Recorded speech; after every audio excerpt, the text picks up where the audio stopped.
Hello दोस्तों, dictation start होगी 3 second बाद।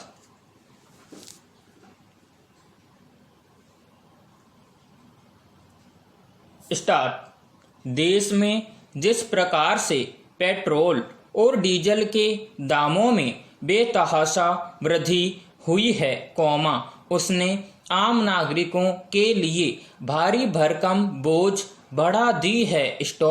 आज देश में पेट्रोल डीजल की मूल कीमत 40 रुपए के करीब है और बाजार में उसकी औसत कीमत 100 रुपए के करीब है। यानी राज्य और केंद्र सरकार दोनों मिलकर जनता से 60 रुपए का कर लेती हैं। ऐसे में अगर एक देश एक टैक्स हो जाता है तो इसके दामों में जरूर कमी देखने को मिलेगी।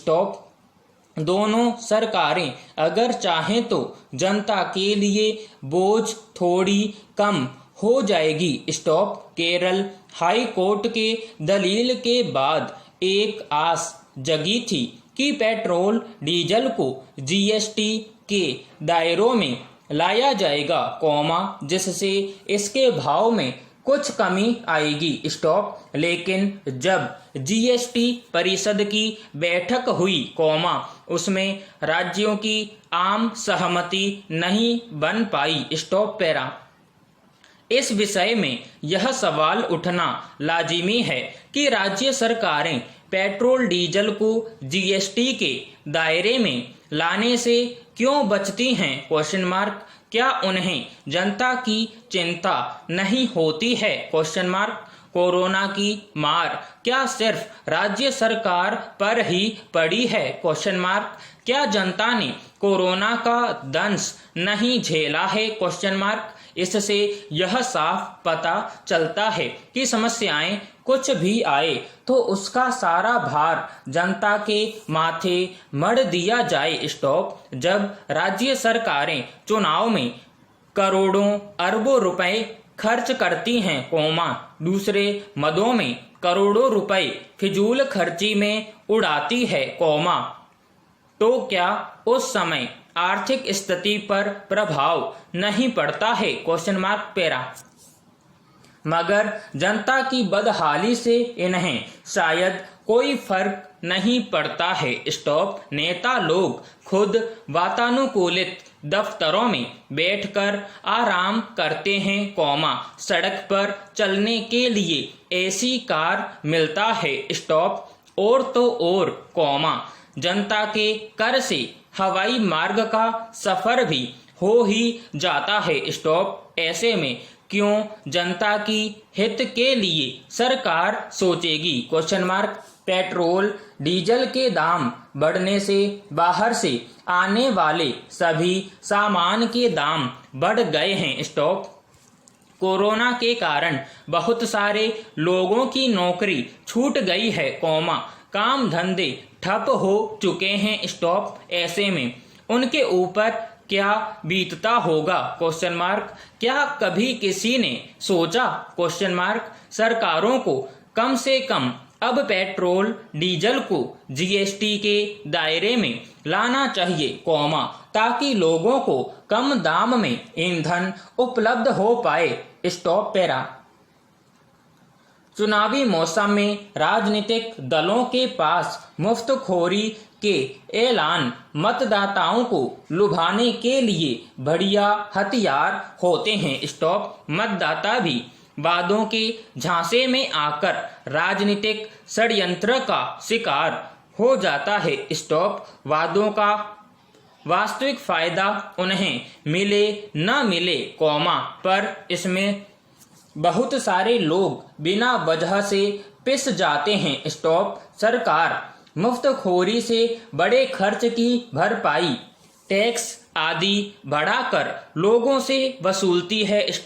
मुफ्त की घोषणा से लोगों की कार्य क्षमता भी घटती है और लोग पराश्रित होने लगते हैं।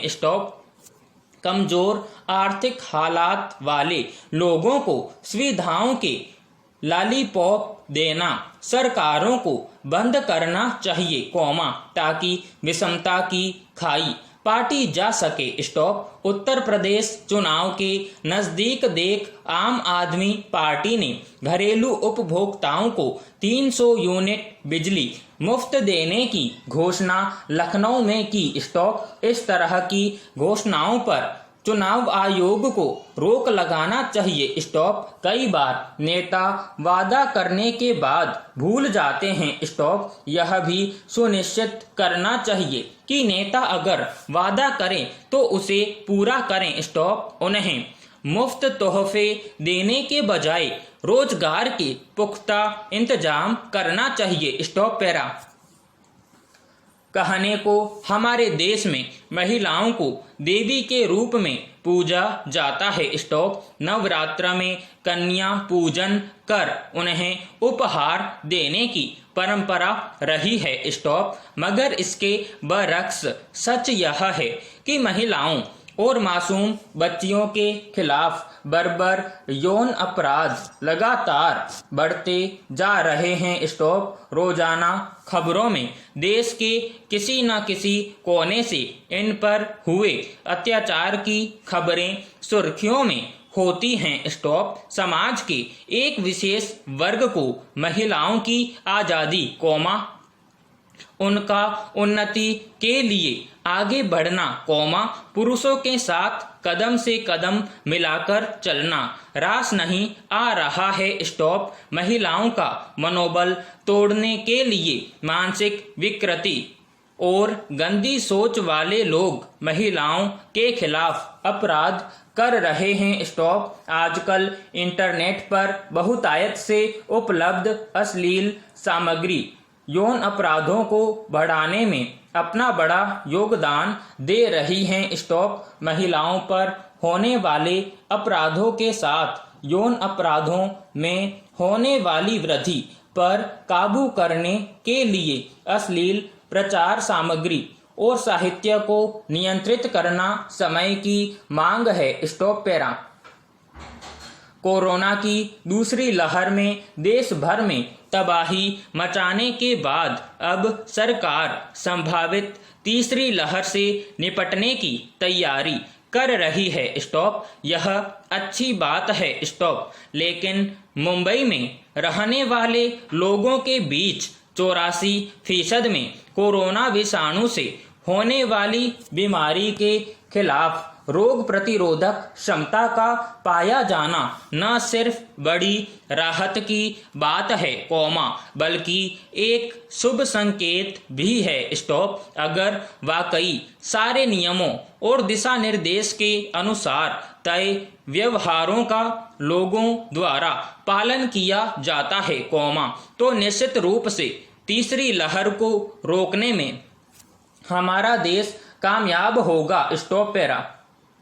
भारत के विभिन्न राज्यों में प्रति व्यक्ति आय का औसत अलग अलग पाया जाता है। स्टॉप।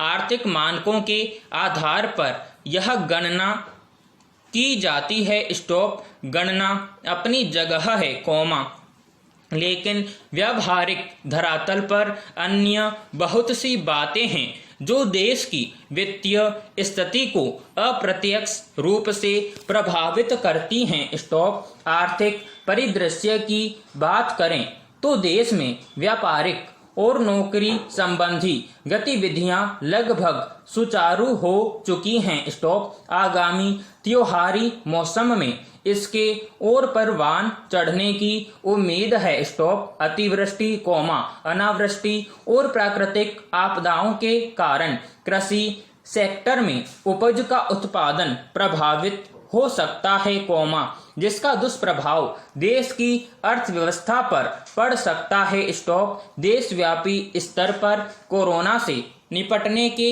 उपायों के बाद लोगों का आत्मविश्वास बढ़ा है और संभावनाएं व्यक्त की जा रही है कि कोरोना की तीसरी लहर का प्रभाव हमारे देश में नहीं के बराबर होगा। स्टॉप। इससे देश की आर्थिक स्थिति बेहतर होगी। Stop para. पेट्रोल और डीजल की कीमतों में दैनिक संशोधन की दैनिक मूल्यांकन व्यवस्था जब 16 जून 2017 को लागू हुई थी, तब सरकार की ओर से कहा गया था कि वह अंतर्राष्ट्रीय तेल कीमतों में होने वाले हर एक मामूली बदलाव का लाभ आम उपभोक्ताओं को देना चाहती है। स्टॉप समाप्त।